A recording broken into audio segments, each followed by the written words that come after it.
Drawing করতে বসেছি। Hello বন্ধুরা, গুড মর্নিং সবাইকে, and welcome back to my channel হিরাশানাস ব্লগ। তোমাদের প্রত্যেকে অনেক অনেক স্বাগত আমার চ্যানেলে। আশা করছি তোমরাও ভালো আছো আর আমিও মোটামুটি চলছে। যাই হোক, চলো আজকে সকালটা ব্রাশ করা দিয়ে স্টার্ট করলাম, তাও আবার রান্নাঘরেই করছি, কারণ বাইরে প্রচণ্ড পরিমাণে মশা। আর আজ হচ্ছে রবিবার, সরস্বতী পুজো। ঠিক আছে, তো আমি ঘরে পুজো করতে পারবো না, ঠিক আছে। যাই হোক, মানে আমার পিরিয়ডস হয়ে গেছে ওই কারণে। যাই হোক, চলো ব্রাশটা করে নিই। তো দেখতেই পেলে উঠে আগে ব্রাশ ট্রাশ করলাম। এদিকে দেখো বিছানাটাকে গুছিয়ে নিয়েছি, এই যে ফ্রেশ করে বিছানাটাকে ঝেড়ে নিয়েছি, নিয়ে নিজে এখন ব্রাশ ট্রাশ করলাম। আর আজ হচ্ছে রবিবার, তোমাদের দাদাভাই চলে গেছে বাজারে। আর আজকে কিন্তু সরস্বতী পুজো, জানো তো। এই সরস্বতী পুজো কিন্তু এবছর দুদিন পড়েছে, মানে আজকে আর কালকে মিলিয়ে। তো আমার মামাম কালকে অঞ্জলি দেবে, আর আমার হচ্ছে তোমার পিরিয়ডস হয়ে গেছে, সেই জন্য আমার ঘরে আর পুজো দিতে পারলাম না, নাইলে আমি পুজো করতাম। তো যাই হোক, প্রবলেমের জন্য আর কি করা যাবে। তো মামাম কালকে অঞ্জলি দেবে, তো আজকে আর দেবো না। তো জাস্ট ওয়েদারটা দেখো কীরকম হয়ে রয়েছে, আকাশ দেখছো, মেঘলা মেঘলা, রোদ মোদ ওঠেনি। কালকেও তাই হয়েছিল, জানো না, প্রচণ্ড বাজে একটা ওয়েদার হয়ে রয়েছে। তো আমি এখন জামা কাপড় কাচা হয়নি আমাদের, ওই জন্য, নাইলে এখানে একটু পরেই জামা কাপড়ে ভরে যাবে। তো যাই হোক, ওয়েদারটা তোমাদেরকে দেখালাম, ওয়েদারটা একদমই ভালো না। মানে কি বলতো, কালকে তার আগের দিন, মানে এই 3-4 দিন ধরে এরকমই চলছে। তো আজকে হচ্ছে তোমার আরোই দেখছি সকালবেলা উঠে, মানে একটু রোদ তো দূরের কথা, মানে সেই একটা পরিষ্কার পরিষ্কার একটা ওয়েদার হওয়ার দরকার না। যাই হোক, ভিডিওতে কতটা তোমরা বুঝতে পারলে যাই না, কিন্তু একটু ওয়েদার পরিষ্কার না। যাই হোক, আর কি করা যাবে। তো চলো তোমরা দেখতে থাকো। চলো, তো এখন আমি এই যে ডিম নেব, ঠিক আছে। তো এখান থেকে এখন ডিম সেদ্ধ হবে, ঠিক আছে। তো আমার দাদাভাই বলে গেছে যে ডিম সেদ্ধ করো। তো এই দেখো ডিম নিয়ে নিয়েছি এখানে। তো এখন এই ডিম সেদ্ধ দেবো, একটা মামামের, একটা আমার, আর দুটো তোমাদের দাদাভাইয়ের। তো চলো এগুলোকে এখন সেদ্ধ বসিয়ে দিই। আর মানে তোমার দাদাভাই বলে গেছিলো যে ডিম সেদ্ধটা করে রেখো, বাকি দেখছি কি ব্রেকফাস্ট করি এসে। তো চলো। তো দেখো এখন মামামকে এই যে ড্রয়িং করতে বসিয়ে দিয়েছি। তো তোমার দাদাভাই এখনও আসেনি, আসুক আগে, তারপরে চা খাবো।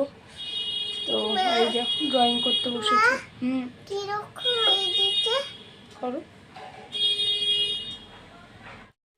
তো তারপরে দেখো অনেক দিন পর নিয়ে আসলো পরোটা, মানে বহুদিন আমি এখন পরোটা না খুব একটা খেতে চাই না, ওই জন্য তোমার দাদাভাইও আনে না। যাই হোক, আর এখানে দেখো ডিম সেদ্ধটাকেও নিয়ে নিয়েছি। তো চলো ব্রেকফাস্ট আজকে এটা দিয়েই করব।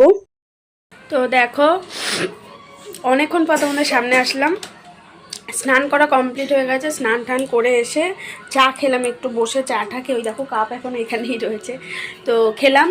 আর সব থেকে বড়ো জিনিস, তোমাদেরকে তখন বললাম না তোমাদের দাদাভাই বাজারে গেছে, তো আমাকে আজকে তো পুরো সারপ্রাইজ করে দিয়েছে। তার কারণ হচ্ছে, সারপ্রাইজ করে দিয়েছে আমাকে, দুপুরে বললো রান্না করতে হবে না।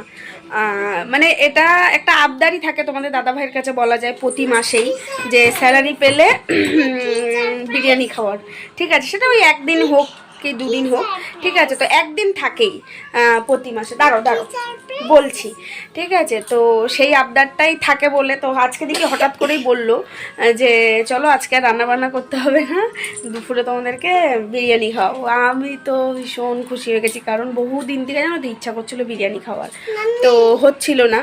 তো যাই হোক, তো বললো রান্নাবান্না করতে হবে না। ও মাছ নিয়ে এসেছিলো, আমি সেগুলো সব ঢুকিয়েছি, তোমাদেরকে আর দেখানো হয়নি। এনেছিল হচ্ছে তোমার জ্যান্ত রুই মাছ এনেছিল মনে হয়, না কাতলা মাছ, ওটা ভুলে গেছি। যাই হোক, তো সেটাকেই ঢুকিয়ে দিয়েছি ধুয়ে ঠুয়ে। আমি ভাগ্যিস চাল ভিজাইনি, মানে ভাত বসানোর জন্য। তো আর কি, তো তারপরেও বলছে যে করতে হবে না, আমি তো ভীষণ খুশি আর কি। তা বলছে চলো আজকে তাহলে আর করতে হবে না রান্নাবান্না, দুপুরে আমরা বিরিয়ানি খাবো। তো এই হচ্ছে ব্যাপার, ওই জন্য রান্নাবান্না আর হয়নি, স্নান টান কমপ্লিট।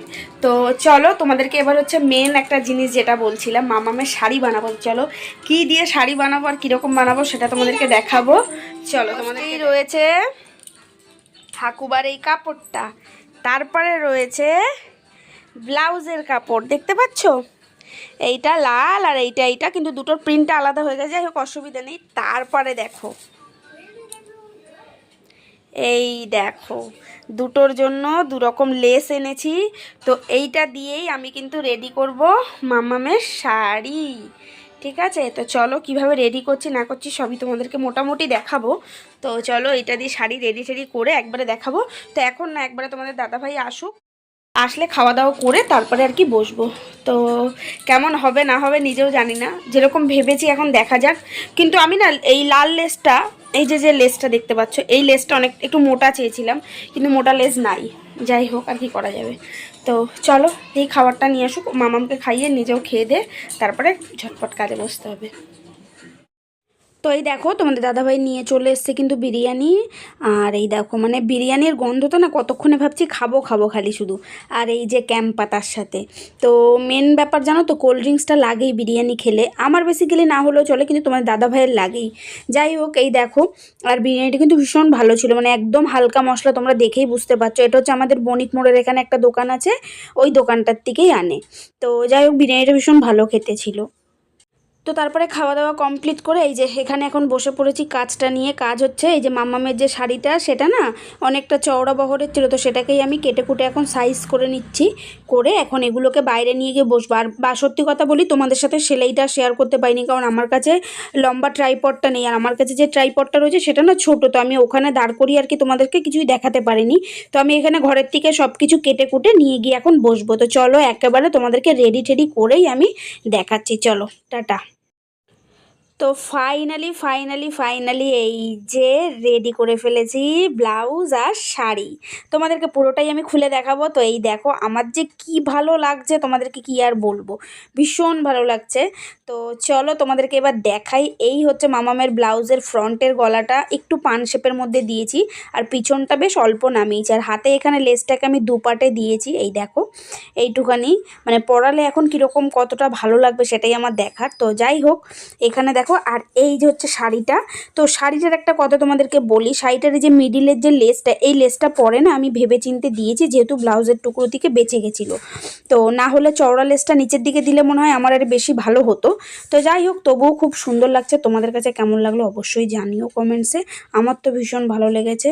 তো এই হচ্ছে মামামের শাড়ি রেডি। চলো কালকে এখন কখন পরাবো শুধু সেই অপেক্ষা।